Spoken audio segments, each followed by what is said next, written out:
Hello everyone, today I will show you how to expand and collapse all bookmarks in your PDF file using Foxit PDF Editor. Open your PDF file. Now click on this home option and this left sidebar you will find this bookmark option. Click here and see this all of this bookmark showing here.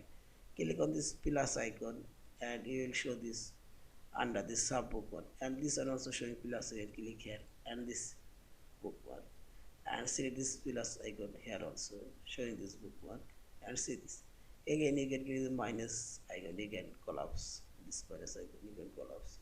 Also click on this option icon here, you will find this expand all bookmarks. See this again, click on this optional icon and select expand and collapse all bookmarks and see this. In this way you can collapse all bookmark and expand all bookmarks.